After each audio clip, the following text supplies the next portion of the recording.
আমরা আপনাকে ধন্যবাদ জানাতে এসেছিলাম। আপনি আমার বাবাকে কাজ দিয়েছেন তো, সেজন্য। তোমার বাবাকে কাজ দিয়েছিলাম যখন, উনি এসে আমাকে ধন্যবাদ বলে দেবেন। তুমি ক্ষমা চাও। আর তুই এই মূর্তি বানিয়ে আমার 18 বছরের তপস্যা ভেঙে দিতে চাইছিস? এই দুটো হাতকে গুঁড়ো গুঁড়ো করে ছাতু বানিয়ে এই মাটির সঙ্গে মিশিয়ে দেব। ছেড়ে দিন, ছেড়ে দিন ওকে। 4 দিন পরে মহুয়ার জন্মদিন আসছে, তারপর ওকে নিতে আসবো।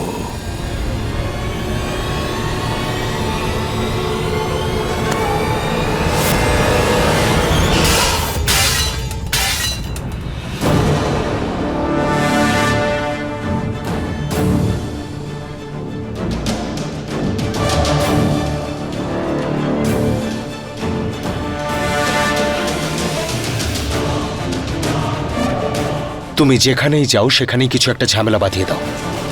যখন সামলাতেই পারবে না তখন এত বড় থালা নিয়ে কেন ঘুরছিলে? আমি তো সাবধানেই চলছিলাম, পড়ে গেলে কি করব? আপনি তো রাগী ষাঁড়ের মতো এগিয়ে চলেছেন। কি কি বললে তুমি? ষাঁড়? তুমি এখানে সবার সামনে আমাকে... ভুল হয়ে গেছে।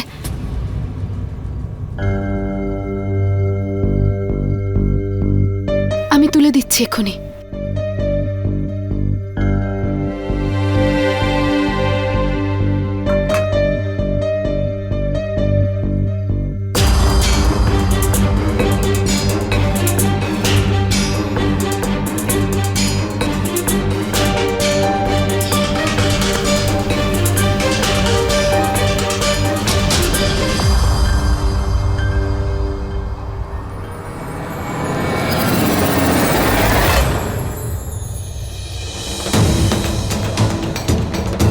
যখন 4টে ফুল আর গঙ্গার জলেই পুজো হয়ে যায় তখন এত জিনিসপত্র থালায় ভরে আনার কারণটা কি? আপনার চোখে হয়তো এই জিনিসগুলো অনেক বেশি।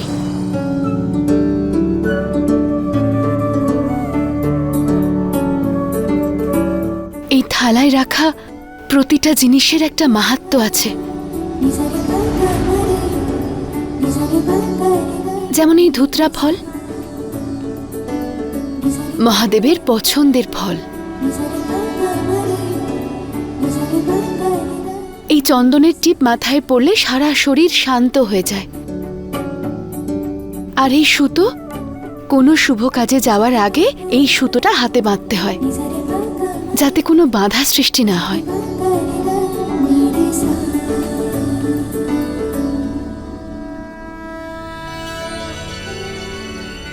দেখ, মেয়েটা কত গুণী আর সংস্কারে বিশ্বাসী। তাই এখন নিজের রাগটা একটু কম কর। ঈশ্বরকে যে জিনিসগুলো দিয়ে পুজো করা হয় সেই জিনিসগুলোর সম্মান তো আমাদের ভক্তদেরই করা উচিত, তাই না ছোট বাবু? হ্যাঁ হ্যাঁ, দিদি তো দিন রাত শম্ভু ভগবানের ভক্তিতে লীন থাকে।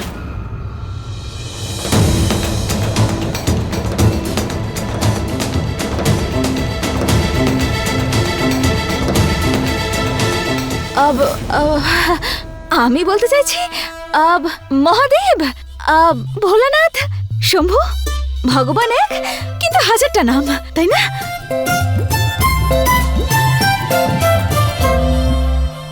মা, মূর্তি উন্মোচনের সময় হয়েছে। আপনি আজ্ঞা দিলে শুরু করি? হ্যাঁ, শুরু করুন। শম্ভু, জানকী, চলো। সোশ্যাল দিদি, চিক্কি আর বাকিরা কেন এলো না? ওরাই তো সব কাজ করেছে, ওদের ছাড়া অনুষ্ঠান কি করে হতে পারে?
দাঁড়াও।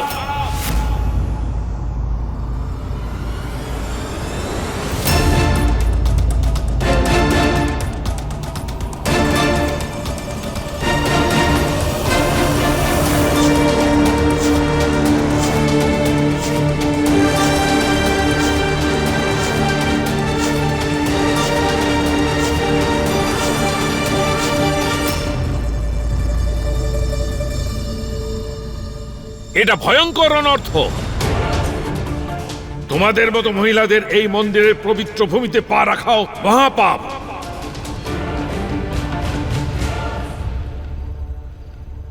বেরিয়ে যাও এখান থেকে।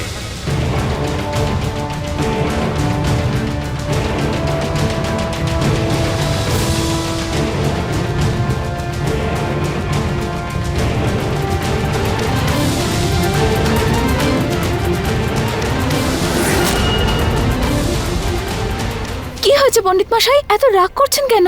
আপনি শান্ত হন, এরা বন্ধু আমার।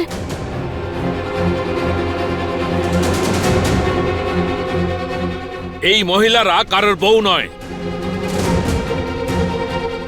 কে ডাকলো এদের? আমি ডেকেছি।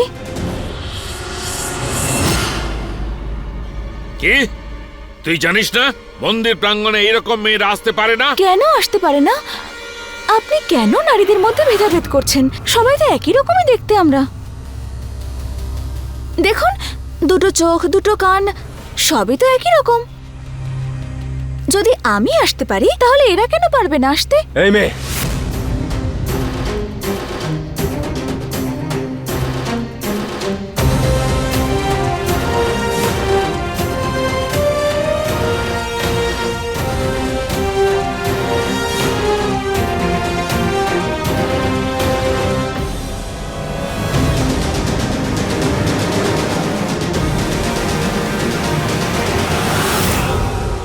কিসব মজা করছো এখানে তুমি? শুনতে পেলে না ঠাকুরমশাই কি বলল? এদের এখানে আসা বারণ রয়েছে। আর তুমি আমাদের শুভ একটা দিনেই এদেরকে নিয়ে এসেছো। আপনিও রাগ করছেন ছোট বাবু? আপনিই তো বলেছিলেন যে এই মূর্তি যে গড়েছে সে আজকের বিশেষ অতিথি। তো এই নারী শক্তি মিলেই তো মূর্তির কাজটা সম্পন্ন করেছে।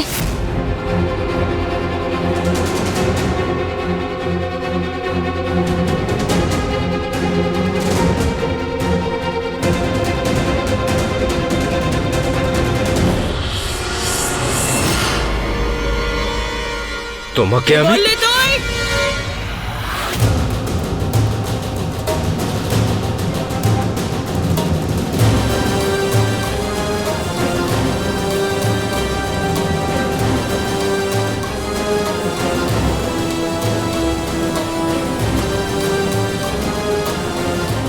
মূর্তি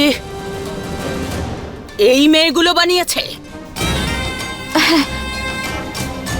সুন্দর বানিয়েছে না? আমার বন্দুক নিয়ে আয়।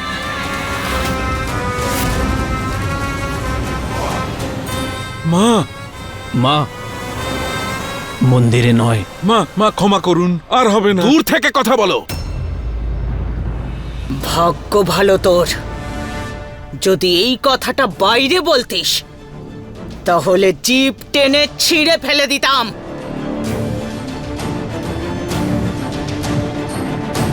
এই সংস্কার শিখিয়েছিস তোর মেয়েকে? না মা। এই মুহা, কি করলি তুই? এটা কি করলি? কি করলি? বল বল, কি করলি? এটা বল। কেন মারছো? যারা মূর্তি বানিয়েছে তারা কি অনুষ্ঠানে আসতেও পারবে না? তুই চুপ কর মা, খালি কথা বলিস। মা, আমি ওরে ক্ষমা চাইছি। আমার মেয়ে ভুল করেছে। আরে ভুল করণীয়, পাপ করেছে। এখন মন্দিরকে শুদ্ধ করতে হবে। মা, এভাবে কি করে উদ্বোধন হবে? আর দাদা, এই মূর্তিটার কি হবে? এই মূর্তিটাও তো এরাই তৈরি করেছে, তাই না?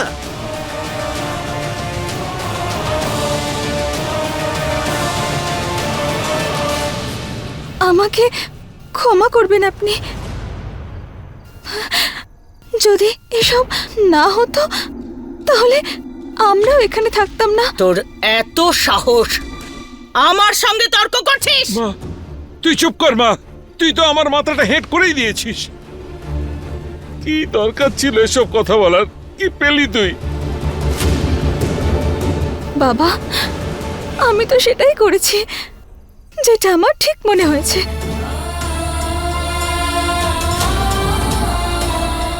আর তাছাড়া সেই প্রথা যার ব্যাপারে কিছুদিন আগে পর্যন্ত আমি কিছুই জানতাম না, সেটার কারণে এই চিকি আমার ছোটবেলার বন্ধু, ওর নথ খোলার প্রথা হয়ে গেছে মানে কি আমি ওর সঙ্গ ছেড়ে দেব? ওর সঙ্গে আমার এত বছরের বন্ধুত্ব ভেঙে দেব? আর ইনি সোশ্যাল দিদি, উনি আমার স্বপ্ন পূরণ করার জন্য সর্বদা আমার পাশে থেকেছেন।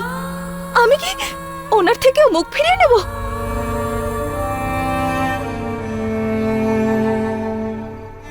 আপনাদের সবার মতো রাগ আমারও হয়, আর কেনই বা হবে না? আমি একজন মানুষ, কোনো পাথরের মূর্তি তো নই। হয় রাগ আমার, কিন্তু এদের উপর নয়, বরং এই প্রথার উপর।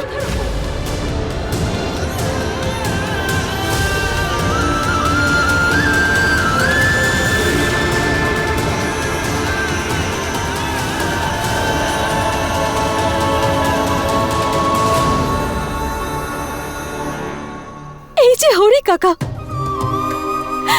ওনার সব ফসল নষ্ট হয়ে গেছে, ঋণে জর্জরিত। ওনার ঘরে হাওয়া খাওয়ার জন্য একটা পাখা পর্যন্ত নেই। শেষে বাধ্য হয়ে ওনার মেয়েকে বিক্রি করেন।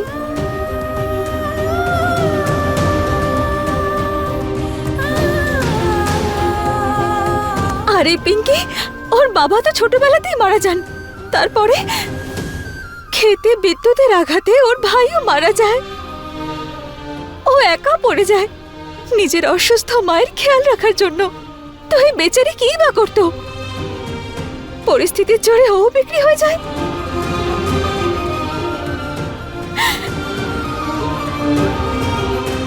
এরা সবাই নিজের ইচ্ছেতে এই প্রথার অংশীদার হয়নি, বরং ওদের পরিস্থিতি বাধ্য করেছে ওদের।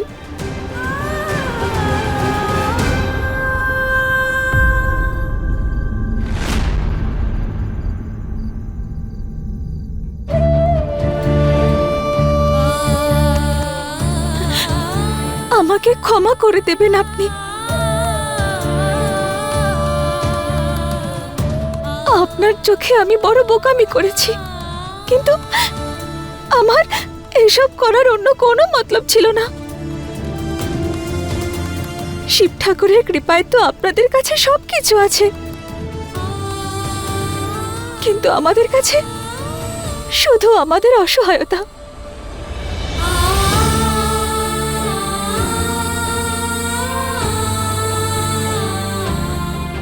এই অসহায়তার জন্য বাবা মারা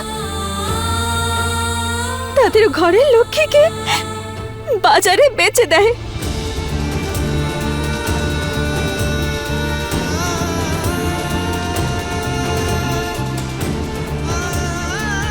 হ্যাঁ, আমি জানি যে আমি এই প্রথাকে আটকাতে পারবো না, আমাদের অসহায়তা আটকাতে পারবো না, কিন্তু মনুষ্যত্বের খাতিরে ওদের পাশে তো থাকতেই পারি, তাই না? মহুয়া, মহুয়া চুপ কর। যা মুখে আসছে বলে যাচ্ছিস, সামনে কে দাঁড়িয়ে আছে সেটা ভাববি না তুই বলার আগে? শিব ঠাকুরের চেয়ে বড় আর কে দিদি? ওনার সামনে তো আমরা সবাই এক, তাই না? ব্যাস,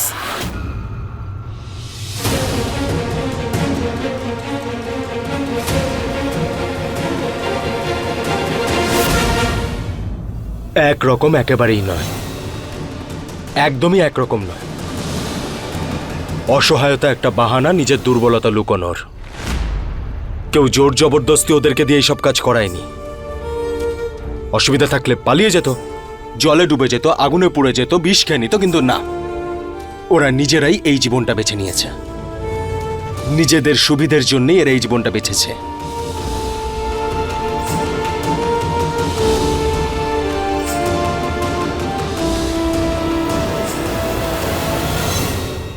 এরা প্রত্যেকেই অন্যের বাড়িতে আগুন লাগিয়েছে, প্রত্যেকেই।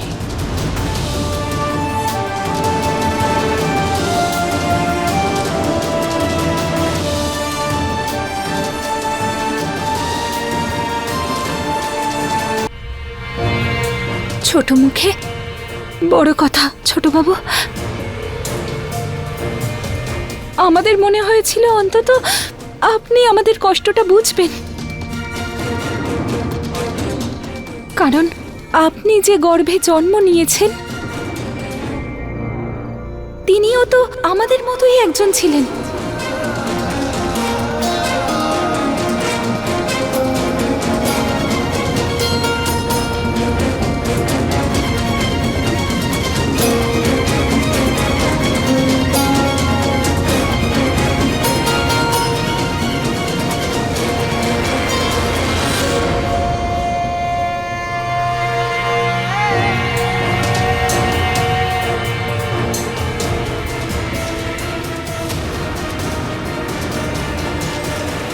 আপনার মাও তো এই নথ খোলার প্রথার শিকার হয়েছিলেন ছোটবাবু।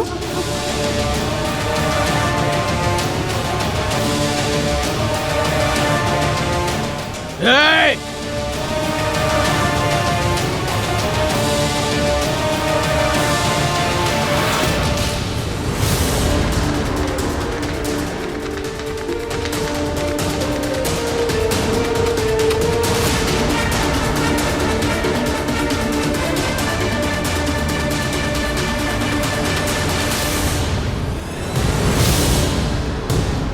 একজন নথ খোলা মহিলার গর্ভ থেকে জন্ম নেওয়ার নোংরা রক্ত আপনার শম্ভু। একজন দেহ ব্যবসায়ী ছেলের সঙ্গে সম্বন্ধ করতে চাই না আমরা।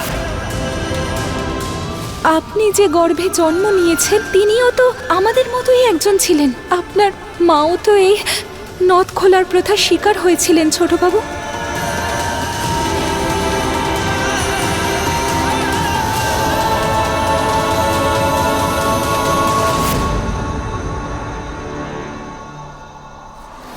বৌদি, মা, মা কি হয়েছে তোমার?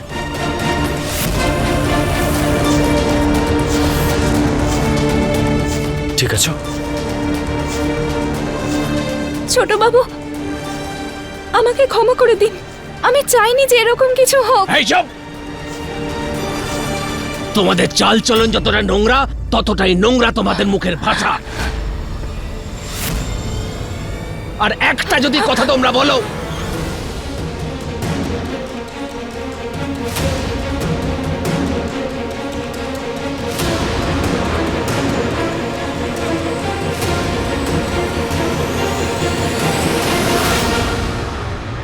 আর একটা যদি কথা তোমরা বলো, ও আপনাদের কারোর মনে কষ্ট দিতে চায়নি। ও তো শুধু এটা ভেবেই বলেছে যে হয়তো ওদের কষ্ট ছোট বাবু আমাদের চোখ বেশি ভালো বুঝবেন। যেমন আপনি চিন্তা করেন আপনার স্ত্রীর জন্য, আর আপনি আপনার মায়ের জন্য, সেরকমই যদি ওরাও একটু ভালোবাসা আর একটু সম্মান পায় তাহলে ক্ষতিটা কোথায় বলুন?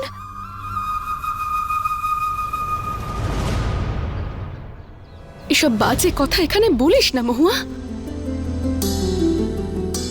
আজকের এই পবিত্র দিনে তুই এদেরকে এখানে কেন ডেকে এনেছিস?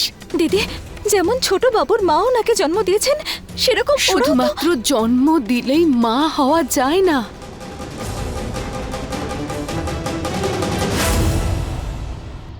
সেই সন্তানকে বড় করা, তাকে সংস্কার দেওয়া, সেগুলোর কি কোনো গুরুত্ব নেই নাকি রে? আর এই সব এই মা করেছেন। সেই মহিলা করেননি যিনি জন্ম দিয়েছিলেন, যে সেই ছোট্টবেলায় ছোট বাবুকে একা ফেলে চলে যায়।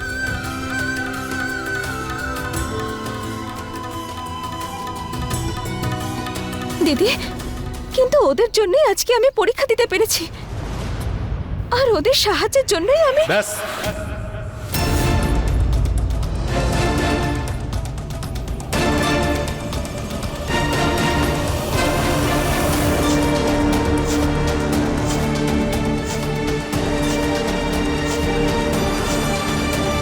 ওরা সাহায্য করতে জানে না, শুধুমাত্র ব্যবসা করতে জানে। সেই জন্য মূর্তির টাকা নেওয়ার জন্য গ্রামের সবাই মিলে এখানে চলে এসেছে।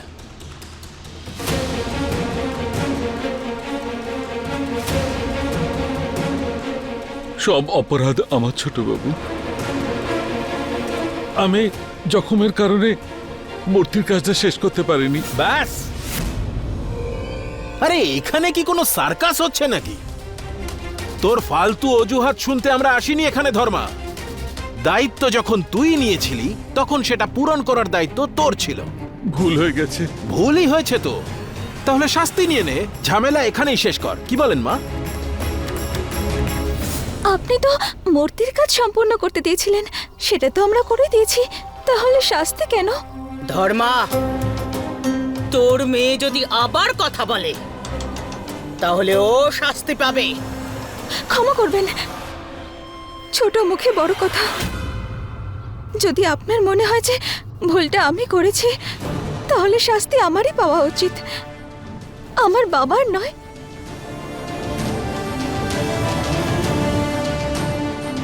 আপনি যা শাস্তি দেবেন মাথা পেতে নেব।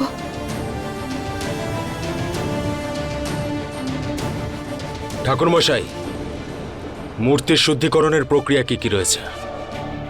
নদী থেকে 11 ঘড়া জল ভরে কোথাও না থেমে মূর্তির মাথায় ঢালতে হবে, তারপর পুজো করে শুদ্ধিকরণ পূর্ণ হবে।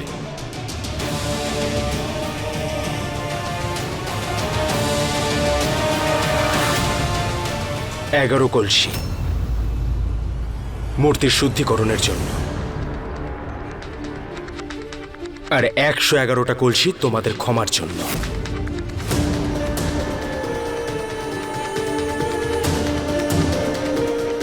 আর যতক্ষণ না এই কাজটা সম্পূর্ণ হচ্ছে ততক্ষণ না তো খাবার আর না তো এক গ্লাস জলও তোমরা খেতে পাবে।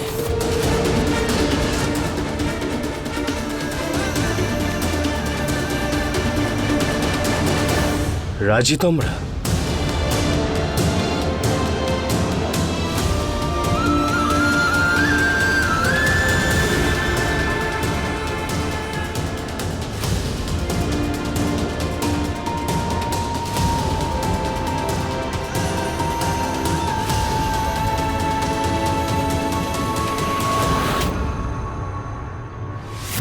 এ তো হওয়ারই ছিল। ওই অচ্ছুত মেয়েগুলোর ছায়া যেখানে পড়বে সেখানে তো কলঙ্ক লাগবেই।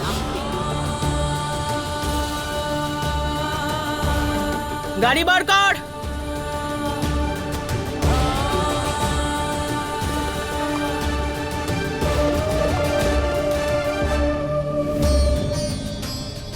চলো মা।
দে, আমি সাহায্য করে দিচ্ছি, দে আরে, না।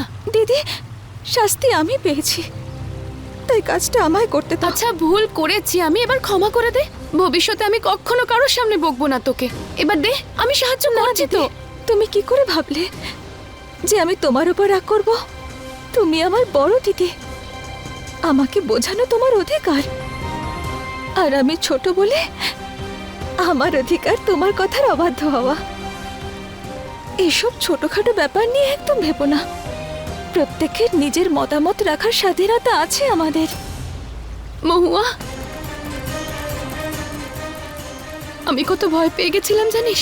আমি তো ভেবেছিলাম যে তুই আর আমার সাথে কখনো কথা বলবি না। কেন বলবো না? আমি তোমার ছোট বাবুর মতো নাকি যে কথাই বলবো না?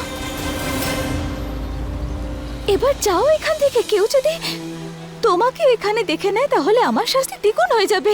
তুই যাও। ঠিক বলছিস তো? তোর সাহায্য লাগবে আরে না? না দিদি, আমি ঠিক আছি। ঠিক আছে, তুমি যাও।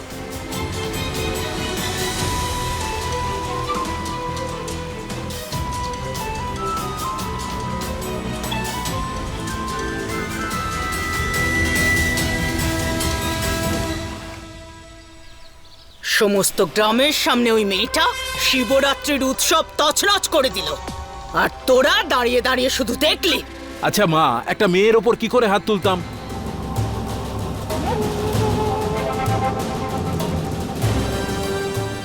তোরা তো দয়া কিসের? তুই কোথায় কি করছিস সব খবর রাখি আমি।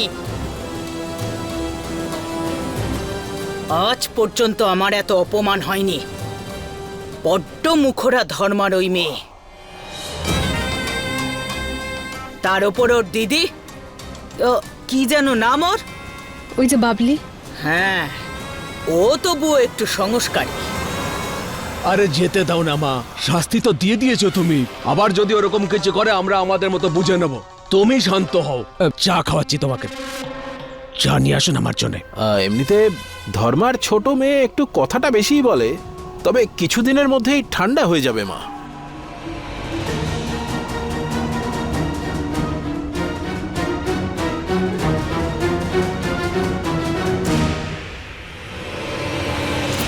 তুমি কি চেনো ওকে, নাকি ভাবনা চলছে কিছু? বড় সাহেব আপনাকে ডাকছে।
আপনি আমার উপর নজর রাখছিলেন ছোটবাবু। ভয় পাচ্ছিলেন যে হয়তো আমি শাস্তি পূরণ না করেই পালিয়ে যাব। তুমি কাজই তো এরকম করো। বিশ্বাস কিভাবে করব? আপনি আমার ওপর ভরসা করুন বা নাই করুন, কিন্তু আমি এই শাস্তি পূরণ করেই ছাড়ব।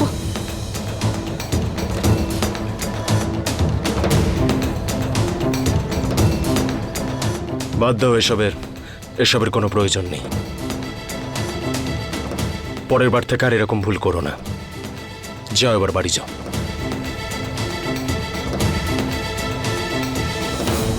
শুনতে পেলে না নাকি? ভুল স্বীকার করে নিয়েছো তো? বুঝতে পেরে গেছো নিশ্চয়ই। আমার জন্য এতটাই যথেষ্ট। যাও, এবার বাড়ি যাও।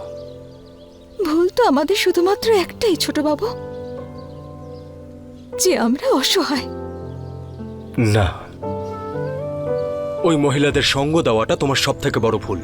যখন গ্রামের সবাই একসাথে দাঁড়িয়েছিল তখন তোমার মোড়ল হওয়ার কি প্রয়োজন ছিল? আর নিজের দারিদ্রতাকে দোষ দিও না। আচ্ছা, তাহলে আপনি আমাকে একটা মহিলা দেখান যে খুব ধনী আর বড় পরিবারের, আরে প্রথার অংশীদার হয়েছে। আপনি যদি দূরবীন নিয়েও খোঁজেন না, তাহলেও আপনি এই প্রশ্নের উত্তর পাবেন না। ধনী মানুষেরা শুধু আমরা গরিব বলে আমাদের অসহায়তার সুযোগ নিতে পারে, কিন্তু সঠিক অর্থে দাস আপনাদের এই প্রথা আমাদের বানায়। প্রথম কথা হচ্ছে, এই নিয়মটা আমি বানাইনি। ঘৃণা করি আমি এই নিয়মকে। আর দ্বিতীয়ত, এই দারিদ্রতার কথা বলছে, এটাতে আমি কারোর দুর্বলতার সুযোগ কোনোদিনও নিইনি। আর না তো কাউকে জোর করে কোনো কাজ করিয়েছি। কিন্তু সবাই তো আর আপনার মতো নয়। এবার আমার দিদির কথাই ধরুন না, সম্বন্ধ ঠিক হয়ে গেছিল, ওর বিয়ের তারিখ ফিক্স করা বাকি ছিল শুধু।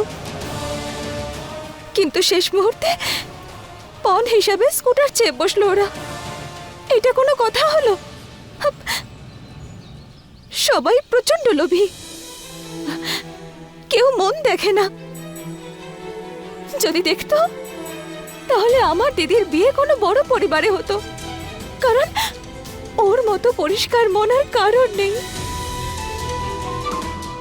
আপনি বলুন, এরকম কি কখনো হতে পারে? বলুন, কোনো বড় পরিবারের ছেলে কি বিয়ে করবে আমার দিদিকে?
আপনার মূর্তি পবিত্র হয়ে গেছে।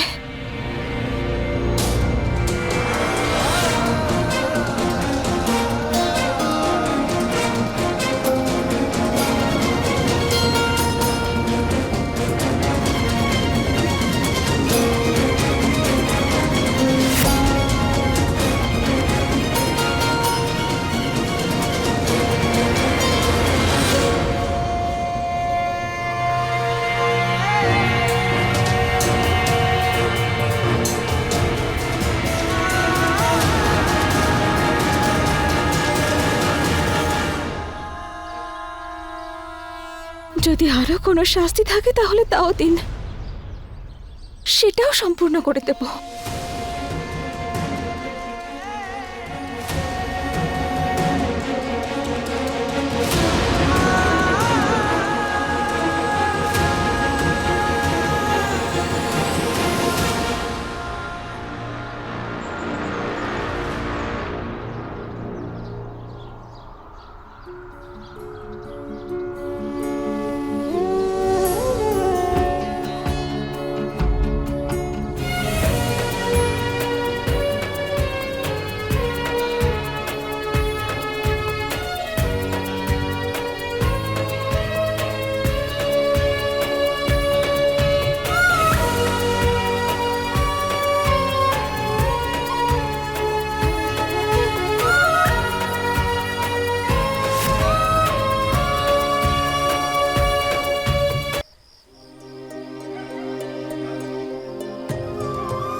আরে বাবা, তুমি এসব কেন?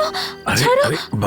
মারে, তুই বিশ্রাম কর, তোর কত আঘাত লেগেছে। আরে বাবা, এসব সামান্য আঘাত, ঠিক হয়ে যাবে, ছাড়ো এসব। তুই যখন সেই ছোট ছিলিস না, তখন আমি এরকমই করতাম, আর তুই কাঁদতে শুরু করতিস। তারপর আমি তোকে নিয়ে দোল্লার কাছে যেতাম, তারপর দোল্লায় চড়ে তুই খুব আনন্দ করতিস। তারপরে তোর চোখের জল সব শুকিয়ে যেত। আর আজকে তুই এত বড় হয়ে গেছিস, আমার চোখে জল পড়ছে। বাবা, এবার তো আরো বড় হব। কদিন পর 18 বছর হয়ে যাবে না আমার? 4 দিন পরে মহুয়ার জন্মদিন আসছে, তারপর ওকে নিতে আসবো। তারপরে তুমি শুধু বিশ্রাম নিও, তোমার যত কাজ আছে সব আমি করে দেব। এখন অনেক রাত হয়েছে, চলো তুমি শুয়ে পড়ো। সাবধানে, চলো।